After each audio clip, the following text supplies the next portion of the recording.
no compromise. உங்க சைடுலயும் எங்க சைடுலயும். It's a GT promise. GT Holidays, South India's #1 travel brand. முந்திரி திராட்சை முழுசா இருக்கு. ஆச்சி பாயாசம் மிக்ஸ். ஒன்று வாங்கினால் ஒன்று இலவசம். உங்கள் தங்க நகையை அதிக விலைக்கு விற்கவும் மற்றும் அடகில் இருக்கும் தங்க நகையை மீட்டெடுத்து அதிக விலைக்கு விற்கவும் உடனே அணுகவும். Prime gold hub 9840551787. என்ன சார் சொல்லுது பீகாருடைய தேர்தல் முடிவுகள்? மீது மக்களுக்கு வைத்திருக்கின்ற நம்பிக்கையை மக்கள் மீண்டும் புதுப்பித்திருக்கிறார்கள். ஏன்னா இது வந்து சாதாரண வெற்றி இல்லை, இது சுனாமி. ஓகே, மகாராஷ்டிரால எப்படியோ அதுக்கு ஈக்குவலான ஒரு வெற்றியா இது நம்ம பார்க்க வேண்டியது. ஓட்சோரின்னு சொல்லி 4-5 ரேலிஸ் நடத்தி 3 மாசம் ராகுல் காந்தி தேஜஸ்வி யாதவ் எல்லாம் மக்களை சந்தித்து எல்லாம் செய்த பிறகும் கூட பாஜக ஜேடியுவால் அங்கு வெற்றி பெற முடிகிறது என்றால் எஸ்ஐஆரில் நீக்கப்பட்ட வாக்காளர்கள் மட்டும் இதற்கு பொறுப்பில்லை. நிதிஷ்குமார் வந்து இவ்வளவு அளவுக்கு பவுன்ஸ் பேக் ஆவாருன்னு யாருமே எதிர்பார்க்கல. நான் கூட என்ன நினைச்சேன்னா பிஜேபி வந்து அவரை இந்த அளவுக்கு எல்லாம் ஜெயிக்க விட மாட்டாங்க, எப்படியாவது அவரை வந்து உள்ளுக்குள்ள இருந்தே உள்ளடி வேலை எல்லாம் செய்வாங்க. லாஸ்ட் எலெக்ஷன்ல சிராக் பாஸ்வானை வச்சு பண்ணதெல்லாம். பட் இந்த முறை வந்து அவங்க வந்து அவங்களுக்குள்ள எந்த பிரச்சனைகள் இருந்தாலும் அந்த பிரச்சனைகள்லாம் வெளியில காட்டிக்காம உள்ளுக்குள்ள ஒரு சீஃப் மினிஸ்டர் கேண்டிடேட்டே ப்ரொஜெக்ட் பண்ணாத ஒரு எலெக்ஷன்ல 200 சீட்டு ஜெயிக்கிறதுங்கிறது வந்து சாதாரண விஷயம் கிடையாது. ப்ராபப்ளி நிதிஷ் ஒரு வருஷம் இருக்க விடலாம். அப்படி இல்லைன்னா அண்டர்ஸ்டாண்டிங் படி எங்களை உங்களால் ஒருத்தர் டெப்டி சிஎம் போடுங்க, உங்களுக்கு என்ன பண்ணுமோ நாங்கள் பண்ணுறோம். யூ வில் பி பிரசிடென்ட் இன் 27. எஸ்ஐஆரை திமுக எதிர்க்குது, கோர்ட்டில் கேஸ் போடுறாங்க, வீதியில் போராடுறாங்க.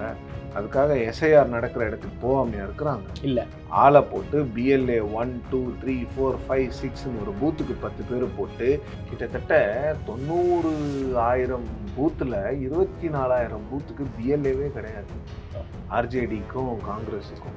அப்போ தப்பு யார் மேலே இருக்கு? நீங்கள் ஏன் பூத் லெவல் இன்ஃப்ராஸ்ட்ரக்சரை ரெடி பண்ணலை? தொடர்ச்சியாக நம்ம பார்க்கும்போது காங்கிரஸுடைய ஸ்ட்ரைக் ரேட் ரொம்ப ரொம்ப குறைஞ்சிக்கிட்டே இருக்குது சார். அதையும் மீறி 61 சீட் நாங்கள் வாங்கியே தீர்வுன்னு போட்டிருக்காங்களே சார். அதுதான் பிரச்சனை. 125 சீட் நீங்கள் ஐடென்டிஃபை பண்ணி என்ன பண்ணுங்க? ஐடென்டிஃபை பண்ணி நீங்கள் தனியாக நிறுத்தி 4%, 5% ஓட்டு வாங்கி எங்ககிட்ட 10% ஓட்டு இருக்குன்னு காமிச்சா பரவாயில்ல. அன்டெஸ்டட் பர்சன் கிட்ட போய் நிற்கணுங்கிறதுல நீங்கள் பேசுறீங்க. ஒரு 60 லட்சம் பேரோ இல்லை 10 லட்சம் பேரையோ எடுத்ததுனால மட்டுமே அவங்க வெற்றி பெற்றாங்கிறது வந்து மக்களினுடைய முடிவை கொச்சைப்படுத்துது. அதை நிச்சயமாக பண்ணக்கூடாது. குறிப்பாக இந்த பெண்களுக்கு உதவித்தொகை கொடுத்தது, பெண்களுக்கு அரசு வேலை வாய்ப்பில் வந்து 50% ரிசர்வேஷன், 35% ரிசர்வேஷன் கொடுத்ததெல்லாம் ஒரு மிகப்பெரிய அளவில் ஒர்க் அவுட் ஆகி போல இருக்கு சார். ஒர்க் அவுட் ஆயிருக்கு. இன்னைக்கு விமன் பவர் தான் வந்து விமன் ஓட்டர்ஸ் தான் வந்து காஸ்ட் அதெல்லாம் பார்க்காம வந்து நிதிஷ்குமாருக்கு ஓட்டு போட்டாங்க. ஆதரணையர்களுக்கு அன்பு வணக்கம். இன்று நம்மோடு பெங்களூரிலிருந்து வெளிவரும் டெக்கான் ஹெரால்டு ஆங்கில ஏட்டின் தமிழக செய்தியாளர் திருமதி சிவப்பிரியன் அவர்களுள்ளார். வணக்கம் சார். வணக்கம் சார். பீகார் எலெக்ஷன் ரிசல்ட்ஸ் நமக்கு தெரிஞ்சிருச்சு. அதாவது கருத்து கணிப்பு எல்லாமே மிகப்பெரிய அளவில் பொய்யாக மாறி இருக்கு. கிட்டத்தட்ட 200 இடங்களுக்கும் மேலாக பாஜக முன்னிலையில் இருக்காங்க. அது பாஜகவுக்கான வெற்றி, என்டிஏ கூட்டணிக்கான வெற்றி நாம் எடுத்துக்கலாம். ஒரு மிகப்பெரிய அளவில் வந்து இந்தியா கூட்டணி கோட்டை விட்டுருக்காங்க. பீகார் எலெக்ஷனுடைய ரிசல்ட்டை நாம் எப்படி புரிஞ்சுக்கிறது? என்ன சார் சொல்லுது பீகாருடைய தேர்தல் முடிவுகள்? Vote of confidence for BJP and Nitish, அவ்வளோதான். அவர்கள் மீது மக்களுக்கு வைத்திருக்கின்ற நம்பிக்கையை மக்கள் மீண்டும் புதுப்பித்திருக்கிறார்கள். They have renewed their support for BJP and Nitish. அவ்வளோதான், இதில் வேற எதுவுமே கிடையாது. இந்தியா கட்பண்டனுக்கு தோல்வின்னு சொன்னீங்கன்னாவே அது வெற்றியை இவங்ககிட்ட இருந்து பறிக்கிற மாதிரின்னு சொல்லுவேன் நான். ஏன்னா இது வந்து சாதாரண வெற்றி இல்லை, இது சுனாமி. ஓகே, மகாராஷ்டிரால எப்படியோ அதுக்கு ஈக்குவலான ஒரு வெற்றியா இதை நம்ம பார்க்க வேண்டியது இருக்கு. இது எப்படி ஓட்சோரின்னு சொல்லி 4-5 ரேலிஸ் நடத்தி 3 மாசம் ராகுல் காந்தி தேஜஸ்வி யாதவ் எல்லாம் மக்களை சந்தித்து எல்லாம் செய்த பிறகும் கூட பாஜக ஜேடியுவால் அங்கு வெற்றி பெற முடிகிறது என்றால் எஸ்ஐஆரில் நீக்கப்பட்ட வாக்காளர்கள் மட்டும் இதற்கு பொறுப்பில்லை. எலெக்ஷன் கமிஷனுடைய அந்த பார்ஷியல் ஆட்டிடியூடு மட்டும் பொறுப்பில்லை. ஓகே, இந்தியா கட்பந்தனுடைய இந்தியா அலையன்ஸினுடைய பலவீனமும் அவர்களுடைய இயலாமையும் பொறுப்பு. Okay, one sided level playing ஃபீல்டே இல்லைன்னு ரொம்ப நாளைக்கு நீங்கள் பேசிகிட்டே இருந்தீங்கன்னா எப்படி இவிஎம்மை பற்றி நீங்கள் பேசிகிட்டே இருக்கும்போது மக்கள் மதிக்கலையோ அதே மாதிரி தான் இதாகும். எஸ்ஐஆருக்கும் எஸ்ஐஆருக்கும் அப்படி தான். எஸ்ஐஆரை திமுக எதிர்க்குது, கோர்ட்டில் கேஸ் போடுறாங்க, வீதியில் போராடுறாங்க. அதுக்காக எஸ்ஐஆர் நடக்கிற இடத்துக்கு போகாமையா இருக்கிறாங்க? இல்லை, ஆளை போட்டு பிஎல்ஏ 1 2 3 4 5 6ன்னு ஒரு பூத்துக்கு 10 பேர் போட்டு, தேவைப்படும் போது பூத்துக்கு 20 பேரை போட்டு, இப்போ பிஎல்ஏ டிஜிட்டல்னு ஒருத்தவங்க இருக்காங்க சார், கொண்டு வந்து எல்லாரையும் கொண்டு வந்து வீடு வீடாக போய் கொடுக்குறாங்கன்னா அவங்களுக்கு என்னன்னா நம்ம வாக்காளர்கள் விடுபட்டுறக்கூடாது. ஓகே, காங்கிரஸ் ஆர்ஜேடி பூத் ஏஜென்ட்ஸை போவேணான்னு சொன்னது யாரு? ஞானேஷ்குமார் சொன்னாரா இல்லை மோடி சொன்னாரா? எலெக்ஷன் கமிஷன் பார்ஷியல் தான், நான் ஒத்துக்கிறேன். எலெக்ஷன் கமிஷன் நேர்மையாக இல்லை, ஒத்துக்கிறேன். கிட்டத்தட்ட 90,000 பூத்தில் 24,000 பூத்துக்கு பிஎல்ஏவே கிடையாது ஆர்ஜேடிக்கும் காங்கிரஸுக்கும். அப்போ தப்பு யார் மேலே இருக்குது? நீங்கள் ஏன் பூத் லெவல் இன்ஃப்ராஸ்ட்ரக்சரை ரெடி பண்ணலை? அவங்க மக்களை ரிமூவ் பண்ணியிருக்காங்க, ஆமாம் பண்ணியிருக்காங்க. அதை ஏன் ப்ரொட்டஸ்ட் பண்ணலை? அதை ஏன் நீங்கள் வந்து அந்த மக்களை திரட்டி எங்களுக்கெல்லாம் ஓட்டு இல்லைன்னு அந்த மக்கள் ஏன் ப்ரொட்டஸ்ட் பண்ணல? அந்த மக்கள் ஏன் போராட்டங்களுக்கு போகலை? நீங்கள் உங்ககிட்ட ஒரு இன்எஃபிஷியன்சியை வச்சுக்கிட்டு ஒரு எலெக்ஷன் வெல் ஆயில்டு எலெக்ஷன் மிஷினாக இருக்கிறவங்களையே நீங்கள் எப்போ பார்த்தாலும் ப்ளேம் பண்ணிட்டு இருந்தீங்கன்னா மக்கள் நம்பவே மாட்டாங்க. 2024 தேர்தலில் இதே எலெக்ஷன் கமிஷனை வச்சுக்கிட்டு தானே நீங்கள் 99 சீட்டு ஜெயிச்சிங்க.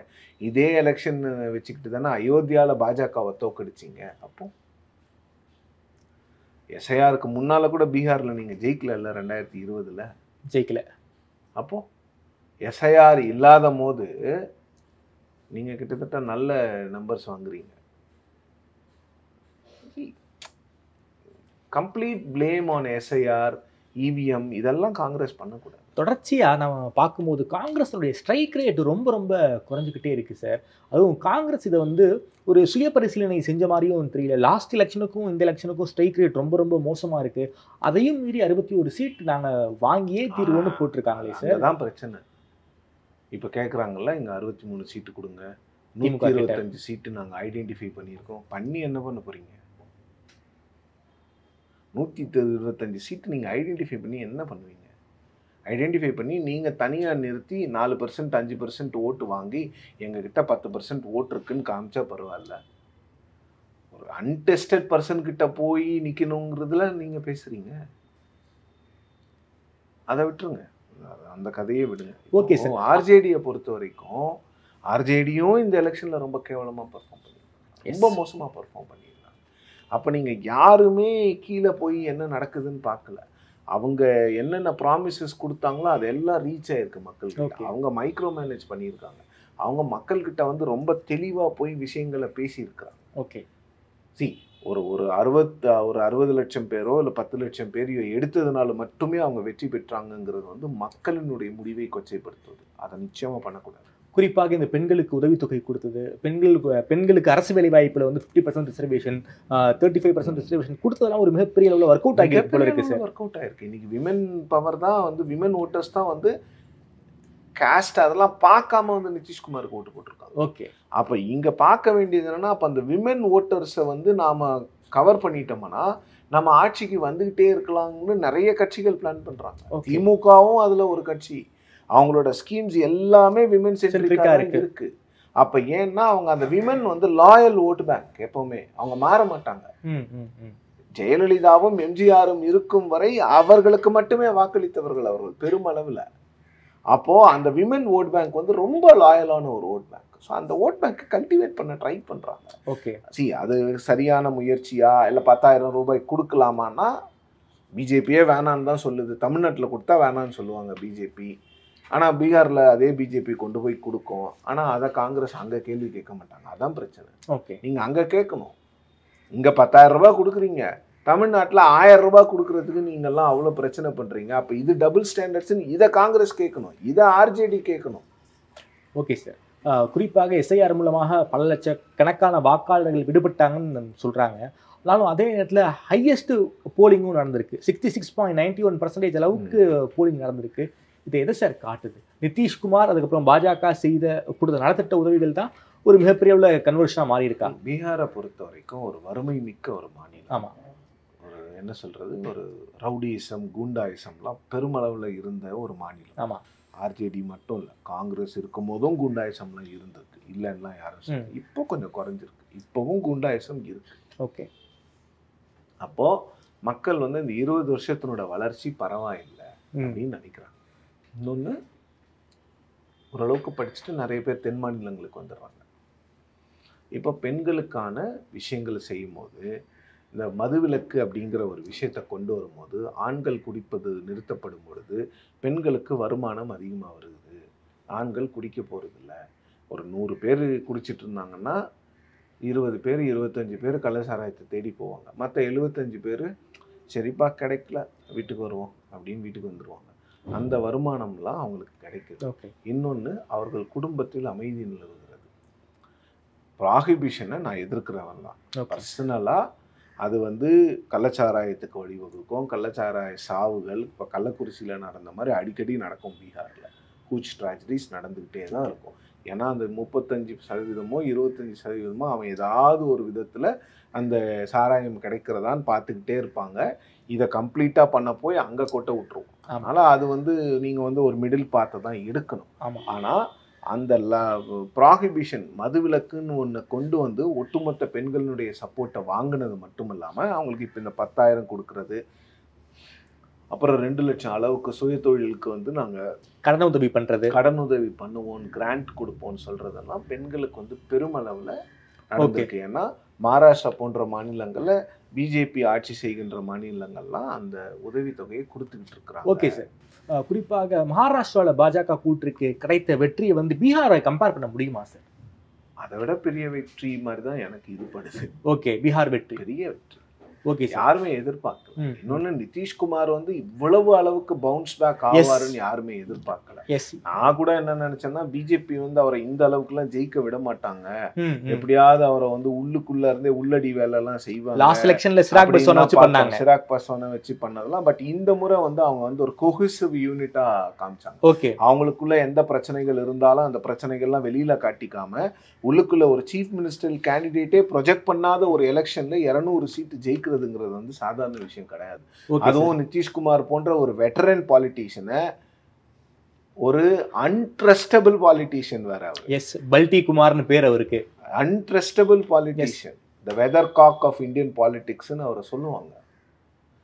அப்படிப்பட்ட ஒரு ஆளை வச்சுக்கிட்டு இவ்வளவு பெரிய வெற்றிங்கிறது வந்து பெரிய விஷயம். இப்போ கூட பிஜேபி ரொம்ப சந்தோஷமா இருப்பாங்க. ஆக்சுவலா அவங்களுக்கு 90 வந்ததை விட ஆர்ஜேடி காங்கிரஸ்க்கு 35-40 அவங்கள ஸ்டாப் பண்ணிட்டாங்கல்ல. இப்போ நிதிஷ்குமார் இதை ஆட் பண்ணாலும் அவங்களால ஆட்சி அமைக்க முடியாது. இல்லைன்னா நிதிஷ்குமார் அதையும் ட்ரை பண்ணுவார். ஓகே, அவருக்கு முதல்வர் பதவி கொடுக்கலன்னா அவர் அங்கே போய் ட்ரை பண்ணுவார். இப்போ அவங்க கிட்ட அந்த நம்பர்ஸ் கூட இல்லை. எஸ், 5 வருஷம் பாஜக நம்பிதான் நிதிஷ்குமார் அவர் இருக்கணும். ஓகே, இப்போ எனக்கு இருக்கின்ற கேள்வி என்னன்னா, இப்போ முதலமைச்சர் கேண்டிடேட் அப்படிங்கிற விஷயத்துல பாஜக என்ன பண்ணும்?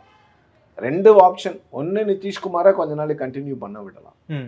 அப்படி இல்லைன்னா நிதிஷ்குமாரை பதவி விலக சொல்லிட்டு பாஜக கேண்டிடேட்டை போட்டு நிதிஷ்குமார் கட்சியில இருந்து துணை முதல்வர், இன்னொரு துணை முதல்வர் சிராக் பாஸ்வான் கட்சி, அவ்வளோதான். 12 MP அவர் இருப்பாருங்க. அவர் கட்சி தலைவராக இருப்பார். அவர் எல்லாத்தையும் பண்ணுவார். 2027 அவரை நாட்டின் குடியரசுத் தலைவராக்குவோம். ஸ்டேட்ஸ்மேன்ஷிப்.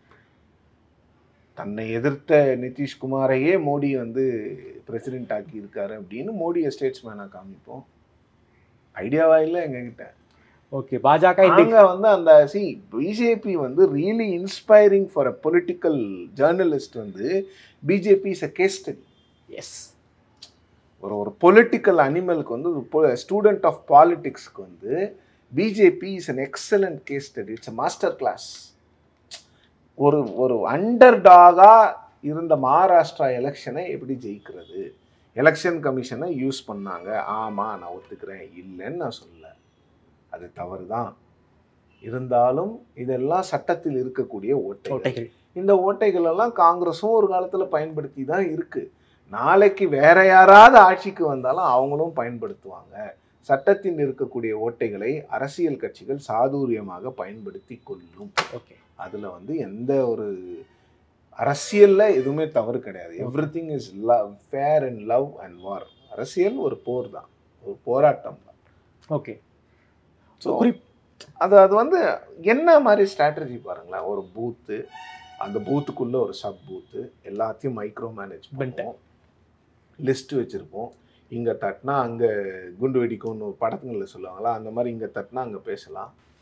அந்த மாதிரி அவங்க வந்து கிரவுண்டில் போய் வேலை செஞ்சு அவங்க ஸ்ட்ரக்சர் வச்சுருக்காங்க. ஓகே. இந்த ஸ்ட்ரக்சர் வந்து காங்கிரஸ் கிட்ட இல்லை, நிதிஷ் காங்கிரஸ் கிட்ட சுத்தமாக இல்லை. அதுதான் பிரச்சனை. ஓகே. அவங்க ஸ்ட்ரக்சரை பில்ட் பண்ண மாட்டேங்கிறாங்க. சி விசிகே அப்படிங்கிற ஒரு சின்ன கட்சி தமிழ்நாட்டில் அவங்க பூத் கமிட்டிஸ் வச்சுருக்காங்க. எஸ், ஆதவ் அதுக்கு ஹெல்ப் பண்ண போய் தான் ஆதவுக்கும் விசிகேவுக்கும் ஒரு இணக்கம் வந்தது. அதோட வாய்ஸ் ஆஃப் காமன்ஸ் தான் அதை ஹெல்ப், அந்த பூத் லெவல் கமிட்டிஸை அவங்களுக்கு பில்ட் பண்ணுறதுக்கு ஹெல்ப் பண்ணாங்க. அவங்களுக்கு புரியுது இந்த பூத் லெவல் கமிட்டிஸ் இருக்கணும். இப்போ எஸ்ஐஆரில் வந்து திமுகவுக்கும் அதிமுகவுக்கும் பெரிய ப்ளஸ் என்ன, அவங்களுக்கு பூத் லெவல் கமிட்டிஸ். அததான் விஜய் கட்சிக்கு சொல்கிறோம், சார் பிஎல்ஏ இல்லை சார், உங்களுக்கு இருந்தால் பிஎல்ஏ வாங்க போக சொல்லுங்க சார், உங்கள் கட்சி வாக்காளர்கள் யாருன்னு பதிவு பண்ண சொல்லுங்கன்னு எல்லாரும் சொல்கிறது அதுக்கு தான். திமுக அவங்க வாக்காளரை ஒரு வாக்காளரை கூட விட மாட்டாங்க, அவங்க எல்லாரையும் பதிவு பண்ணுவாங்க. அதிமுகவும் அதை நேர்த்தியாக செய்யும். பல இடங்கள்ல, ஒரு சில இடங்கள்ல அவங்க கோட்டை விட்டுருவாங்க, பட் பல இடங்கள்ல அவங்க அதை செய்வாங்க. தாவேக்கா அது செய்யணும். ஓகே. அப்பதான் அப்புறம் எலெக்ஷன் அன்னைக்கு வந்து என் பேர் ஓட்டர் லிஸ்ட்ல இல்லைன்னு சொல்றதுல எந்த பிரயோஜனமும் இல்லை. ஃபைல் பண்ணலன்னா இருக்காது, அதுக்கு என்ன பண்ண முடியும்? அதுக்குதான் இப்பவே இத்தனை ரிமைண்டர்ஸ் கொடுக்கறது. நீங்க ஓட்டு போடணும்னா தமிழ்நாட்டில் 2026 ஏப்ரல் மேல ஓட்டு போடணும்னா இந்த எஸ்ஐஆர்ல நீங்க பார்ட்டிசிபேட் பண்ணிருக்கணும். இல்லைன்னா நீங்க ஓட்டு போட முடியாது. அவ்வளவுதான், சிம்பிள். அது சரியா தவறாங்கிறதுக்குள்ள போக முடியாது. ஏன்னா சுப்ரீம் கோர்ட்டு இதை தடுக்க போதில்ல, இடைக்கால தடையெல்லாம் கொடுக்க மாட்டாங்க. அப்ப எப்படியோ நடக்க போகுதுங்கிறது நீங்க ஏத்துக்கிட்டு தானே ஆகணும். திமுக இன்ஸ்டிடியூஷனா எஸ்ஐஆர் எதிர்த்தாலும் கிரவுண்ட்ல வந்து எஸ்ஐஆர் வேலையை பார்த்துக்கிட்டு இருக்காங்க. அவங்க வந்து மல்டி ப்ராங்ட் அப்ரோச். எல்லா பக்கமும் இங்க ஒரு குத்து அங்க ஒரு குத்துன்னு வடிவேலு காமெடி வரும்ல, அந்த மாதிரி தான். சுப்ரீம் கோர்ட்ல ஒரு கேஸ், தினமும் போராட்டம். ஆனா கீழே கிரவுண்ட்ல பிஎல்ஏஸை வச்சு வேலை எஸ்ஐஆர் வாங்கிக்கிட்டு இருக்காங்க. எஸ்ஐஆர் ஃபார்ம்ஸ் வாங்குறாங்க, ஃபில் பண்றதுக்கு ஹெல்ப் பண்ற இடத்துல எல்லாம் இந்த திமுகவினுடைய பழைய ஆசிரியர்கள்லாம் இருக்காங்கல்ல, ஆசிரியரா இருந்திருப்பாங்க, திமுகல இருந்திருப்பாங்க, ரிட்டையர் ஆயிருப்பாங்க, அவங்களுக்கு எல்லாம் தெரியும். ஆமா, அவங்கள வந்து அப்பாயின்ட் பண்ணியிருக்காங்க. இந்த கிராமங்கள்ல இவங்களுக்கு எல்லாம் ஹெல்ப் பண்ணுங்க, இவங்க எல்லாம் நம்ம டிஎம்கே ஓட்டர்ஸ். ஓகே, அது ஏடிஎம்கேவும் பண்றாங்க. ஓகே, இன்னைக்கு அதுக்குதான் அந்த கிரவுண்ட் லெவல் இன்ஃப்ராஸ்ட்ரக்சருங்கிறது வந்து இந்த மாதிரி நேரங்கள்ல தான் உங்களுக்கு பெருமளவுல உதவியா இருக்கும். இதுதான் முக்கியம். நான் ஏற்கனவே உங்ககிட்ட சொல்லியிருக்கிறேன், அந்த பூத்ல நீங்க போய் உட்காரும் பொழுது அந்த பூத்ல இருக்கிறவனுக்கு தெரியும் யாருக்கு யாரு ஓட்டு போட்டு சொல்லிட்டு. இப்ப என் பேரு சிவப்பதியன் இருக்கு, சிவப்பிரியன் இல்ல, சிவப்பதியன் இருக்கு. அதனாலதான் என்னால ஆன்லைன்ல எஸ்ஐஆர் ஃபார்ம் செயல் பண்ண முடியல, நான் பேர் மாத்தணும். சிவப்பதியன் பூத் லெவல் ஏஜென்ட், எல்லாருக்கும் என்ன தெரியுங்கிறதுனால நான் ஓட்டு போடலாம். சார் தெரியும், பேர் தப்பா இருக்கு, சிவப்பிரியன் தெரிஞ்சவர் தான், தெரிஞ்சவர் போடுங்கன்னு எல்லாரும் ஒத்துப்போம். அவங்க அப்போஸ் பண்ணாங்கன்னா ஓட்டு போட முடியாது, அப்ஜெக்ட் பண்ணா நான் ஓட்டு போட முடியாது, நான் வெளில வந்துடணும், என் பேர் அங்க இல்ல. அப்போ பூத் லெவல் ஏஜென்ட்ஸ் வந்து எந்த அளவுக்கு இம்பார்ட்டன்ட் அப்படிங்கிறது வந்து இந்த எஸ்டாப்ளிஷ்ட் பார்ட்டிஸ்க்கு தெரியும். அவங்க அங்க உட்காந்துருப்பாங்க, சாப்பிட கூட போக மாட்டாங்க, அங்கேயே உட்காந்து சாப்பிடுவாங்க. அவனுக்கு தெரியும் எத்தனை பேர் நம்ம ஓட்டர்ஸ், எத்தனை பேர் இங்க வராங்க, எத்தனை பேர் இது பண்றாங்க. பூத் ஸ்லிப் எல்லாம் யார் கொடுக்குறா? அவங்க தான் கட்சிக்காரங்க தான் கொடுக்குறாங்க. எல்லா கட்சிக்காரங்களும் சேர்ந்து தான் கொடுக்குறாங்க. சார், இந்தியா முழுக்க கடந்த சில தேர்தலாக வந்து காங்கிரஸுடைய பெர்ஃபார்மன்ஸ் ரொம்ப ரொம்ப மோசமா இருக்கு. ஹரியானாவில் ஆரம்பிச்சு, மகாராஷ்டிராவில் ஆரம்பிச்சு, இப்போ பீகார் வரைக்கும் பல்வேறு எலெக்ஷன்ஸ் நம்ம வந்து எக்ஸாம்பிளா சொல்ல முடியும். காங்கிரஸ் தலைமை இதை பத்தி கவலைப்பட்டுக்கிட்ட மாதிரியே தெரியலையே சார். தெரியலங்க, அவங்களுக்கு என்ன, காங்கிரஸ்ல வந்து ராகுல் காந்தியே நமக்கு எல்லாத்தையும் பண்ணி கொடுத்துருவாரு, ஜெயிச்சு கொடுத்துருவாருன்ற ஒரு எண்ணம் இருக்கும் என்னமோ. ஓகே, அவங்களுடைய எண்ணங்கள் எப்படி இருக்குன்னு தெரியல. நீங்க வந்து ட்விட்டர்ல ஃபைட் பண்றது, எப்போ பார்த்தாலும் நாங்கள் இந்தியாஸ் ஓல்டஸ்ட் பார்ட்டின்னு சொல்றதுலலாம் எந்த பிரயோஜனம் இல்லை. நீங்க கிரவுண்ட்ல போய் ஏன் ஒர்க் பண்ண மாட்டேங்கிறீங்கிறது தான் கேள்வி. நீங்க ஒர்க் பண்ணணும். நீங்க ஒர்க் பண்ணாமையே வந்து எங்களுக்கு 63 சீட்டு வேணும் தமிழ்நாட்டில்னா எப்படி கொடுப்பாங்க 63 சீட்டு? சார், பீகார் எலெக்ஷன்ஸை காரணம் காட்டி தமிழ்நாட்டில் அதிக சீட் வாங்கணுங்கிற ஆசை வந்து காங்கிரஸுக்கு இருந்திருக்கோ? இல்லைங்க, அந்த மாதிரிலாம் காங்கிரஸ்க்கு பெருமளவில் அவங்க வந்து எந்த எலெக்ஷனை வச்சும் அவங்களால சீட்ஸ்லாம் வாங்க முடியாதுங்க. ஆனாலும் திமுகவுக்கு நெருக்கடி கொடுக்கணுங்கிற குரல் வந்து உள்ளுக்குள்ள இருக்கு தாமரை. அது எதற்கான குரல்னு தான் நான் கேட்கிறேன். உங்க கட்சியை வளர்க்கறதுக்கான குரலா இருந்தா பரவாயில்ல, இன்னொரு கட்சியை வளர்க்கறதுக்கான குரலா அது? எனக்கு காங்கிரஸ்காரங்களுடைய உள்ளுணர்வை புரிஞ்சுக்க முடியும். திமுகல தலைவர்களுக்கும் திமுக தலைவர் வந்து காங்கிரஸ் தலைவர்களை மதிக்கிறாங்க. ஆனா திமுக தொண்டர்கள் காங்கிரஸ் தொண்டர்களை மதிக்கிறது இல்லை. அப்ப நீங்க என்ன பண்ணணும்னா உங்க தலைவர்களை ஃபோர்ஸ் பண்ணி கட்சியை வளர்க்கணும். கூட்டணியில இருந்து வெளில போய் இன்னொரு கட்சியோட போய் சேர்றது வந்து வளர்ச்சி கிடையாது. உங்க கட்சியை வளர்க்கணும். பாஜக ட்ரை பண்றாங்கல்ல. 2024 ஒரு அலையன்ஸ் அவங்களே ஃபார்ம் பண்ணி 18% வந்தாங்கல்ல. நீங்க ஒரு அலையன்ஸை ஃபார்ம் பண்ணுங்களேன். நீங்க தலைமை தாங்கி தப்பு இல்லைல்ல. அதுவும் இன்னொருத்தர் தலைமைக்கு நாம கூட்டணி போகணும்னு தான் ஆசைப்படுறாங்க. அதான் சொல்றேன். அது கூட இங்க இருக்கக்கூடிய தலைவர்கள் அது கூட யாரு வெளிப்படையா வந்து பேசியிருக்கா? பொறுப்புல இருக்கிறவங்க யாராவது ஒருத்தர் பேசியிருக்காங்களா? யாருமே பேசல சார். ஆனா வந்து பொறுப்பில் இல்லாதவர்கள் இப்போ அவர் பேர் வேண்டாம், ஏற்கனவே அவர் வந்து ராஜீவ்காந்தி கொலை வழக்குல வந்து பிரபாகரனுக்கும் எல்டிடிக்கும் சம்மந்தம் இல்லைன்னு சொன்னவர் ஒருத்தர், திருச்சி வெளிச்சாமி சொன்னவர். அவர் தான் இன்னைக்கு தாவேகா காங்கிரஸ் கூட்டணி வரணுங்கிறார். அப்போ இந்தியன் சிபிஐ தப்பு, எல்லாமே தப்பா? எல்டிடி தான் ராஜீவ்காந்தியோட அசாசினேஷனை ஆர்கெஸ்ட்ரேட் பண்ணுச்சுன்னு எல்லாருக்குமே தெரியும். யாருக்கு தெரியாது? அப்போ அதையே அவர் இல்லைன்னு சொல்றாரு. காங்கிரஸ்ல எஸ்டாப்ளிஷ்டா இருக்கக்கூடியவங்க தலைவரோ இல்லை அந்த கட்சியினோட எம்பிஸோ யாராவது வெளிப்படையா தாவேகா கூட்டணி வேணும்னு சொல்லியிருக்காங்களா? இன்னொன்று இது என்னன்னா, காங்கிரஸை விட தாவேகாவுக்கு அந்த கூட்டணி அதிகமாக தேவைப்படுதுன்னு எனக்கு தோணுது. ஏன்னா நீங்க ட்விட்டரை எடுத்து பார்த்தீங்கன்னா தாவேகா தொண்டர்கள் எல்லாருமே வந்து ஒரு பத்திரிகையில வந்த செய்தியை எடுத்துக்கொண்டு இது நடந்துரும் அப்படின்னு பேசிட்டு இருக்காங்க. அவங்களுக்கு எல்லாம் என்னன்னா ராகுல் காந்தியும் விஜயும் இணையணும். அது வந்து உங்களோட வீக்னஸை காட்டுதுன்னு நான் சொல்லுவேன். ஓகே, ரெண்டு பேருக்குமே கட்டமைப்பு இல்லை. தாவேகாவுக்கும் கட்டமைப்பு இல்லை, காங்கிரஸுக்கும். நீங்க தானே சொல்றீங்க விஜய் தான் சுப்ரீம் லீடர் ஆஃப் தமிழ்நாடு, நாங்க ஆட்சிக்கு வந்துட்டோம்னு பேசிட்டு இருக்கிறீங்களா? அப்ப எதுக்கு உங்களுக்கு ராகுல் காந்தி? அவங்களுக்கும் தெரியுது ஒரு கூட்டணி இருந்தாதான் ஜெயிக்க முடியும். எதுக்கு ராகுல் காந்தி? நீங்க தான் ஆட்சிக்கு வந்துட்டீங்களே. அவங்க என்ன பேசுறாங்க? நாங்க ஆட்சிக்கு வந்துட்டோம். எலெக்ஷன்லாம் ஒருத்தர் போட்டிருந்தாரு, பிரசன்னான்னு நினைக்கிறேன். சும்மாப்பா ஃபார்மாலிட்டிக்கு சட்டு புட்டுன்னு அந்த தேர்தலை வச்சு தலைவரை முதலமைச்சரை தேர்ந்தெடுத்துருங்கப்பா, அனௌன்ஸ் பண்ணுங்கன்னு போட்டிருக்காரு. இப்படியெல்லாம் அதெல்லாம் படிக்கணும். அதெல்லாம் நல்லா இருக்கு படிக்கிறதுக்கு. அரசியல் புரிதலே இல்லாம, தேர்தல்கள் எப்படி நடக்குதுன்ற விஷயமே தெரியாம இப்படி எல்லாம் தான் பேசிட்டு இருக்காங்க. ஸ்கூல் பீப்புள் லீடர் எலெக்ஷன் கூட இப்படி நடத்த மாட்டாங்க சார். இப்படி எல்லாம் தான் பேசிட்டு இருக்காங்க. அவங்க ரெண்டு பேரும் சேர்ந்தா நான் என்ன கேட்குறேன்னா, ஏன் உங்களுக்கு எதுக்கு ராகுல் காந்தின்னு நான் கேட்குறேன். விஜயே பாப்புலர் லீடர் தானே. விஜயே ஒரு பாப்புலர் ஒரு மிகப்பெரிய உச்ச நட்சத்திரம் தானே. அப்போ உங்களுக்கே புரியுது, அரசியல் வேற சினிமா வேற. ஓகே, அப்போ 10 வருஷம் ஆகும், 5 வருஷமா தான் ஆகும். நான் திரும்ப சொல்ல வர்றதா தான், விஜய் பொலிட்டிக்கல் ஸ்டாண்ட் ஆனார்னா, பேஷண்ட்டாக இருந்தார்னா அவருக்கான காலம் கனியும், அவருக்கு காலம் கை கொடுக்கும். பேஷண்ட்டாக இருக்கணும், அமைதியாக இருக்கணும், அவசரப்படணும். அமைதியாக இருக்க வேணாம், அரசியல் பண்ணணும். அரசியல் பண்ணாமல் இருக்கக்கூடாது, பேஷண்ட்டாக இருக்கணும், மக்கள்கிட்ட பேசணும். திரும்ப சொல்றது ஒண்ணுதான், பஸ்லேருந்து விஜய் இறங்கணும், பஸ்ஸுக்குள்ளேயே இருக்கக்கூடாது. விஜய் பஸ்லேருந்து இறங்கணும், இறங்கி மக்களோடு மக்களா இருக்கணும். சார், செய்த தவறுகள்ல இருந்து காங்கிரஸ் படம் கத்துக்குவாங்களா? இது வரைக்கும் கத்துக்கல. 2024 ஏதோ கொஞ்சம் கத்துக்கிட்டு 99 சீட்டு வந்தாங்க. காங்கிரஸ் கட்சியில வந்து அது எப்படி சொல்றதுன்னு தெரியல. அவங்க வந்து they are cut off from the reality. அவங்க வந்து ராகுல் காந்தியினுடைய அந்த அன்பு, அந்த பேச்சுகள், அவருடைய அந்த நடைபயணம் மட்டுமே வந்து ரீச் ஆயிடும். அதெல்லாம் மக்கள்கிட்ட போகும். பட் அந்த மக்களை ஓட்டு போடுற இடத்துக்கு கூட்டிட்டு வர்றதுக்கோ இல்லை அந்த ஊண்டுதலை நீங்க பண்றதுக்கு வந்து உங்களுக்கு வந்து கிரவுண்ட்ல ஸ்ட்ரக்சர் தேவைப்படுது. அந்த ஸ்ட்ரக்சரை நீங்க வந்து பில்ட் பண்ணணும். இல்லை ஏற்கனவே ஸ்ட்ரக்சர் இருந்ததுன்னா அதை ரீபில்ட் பண்ணணும். நிறைய வேலை இருக்கு. 2029 காங்கிரஸ் ஜெயிக்க வேணும். 150 சீட்டு ஒர்க் பண்ணோம்னா இந்நேரம் வேலையை ஆரம்பிச்சிருக்கணும். பிஜேபி ஆரம்பிச்சிருப்பாங்க.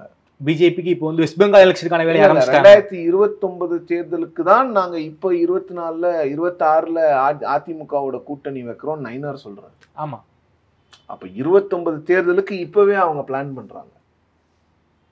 அவங்களுக்கு இந்த கால்குலேஷன்லாம் இருக்கும். 29ல ஒருவேளை விஜய் காங்கிரஸ் இந்த கூட்டணி வந்தா என்ன பண்றது, நாம எங்க ஸ்டாண்ட் ஆகும்லாம் பிஜேபி யோசிப்பாங்க. ஓகே, மல்டிபிள் பாசிபிலிட்டிஸை யோசிக்கணும். அதுதான் பாலிடிக்ஸ். இவங்க வந்து எலெக்ஷன் மட்டும்தான் இவங்களுக்கு கண்ணும் இருப்பாங்க. பிஜேபிக்கு எலெக்ஷன் அது வந்து ஒரு மிஷின். ஓகே, டெய்லி எலெக்ஷன் இல்லைன்னாங்களும் அவங்க நிற்பாங்க.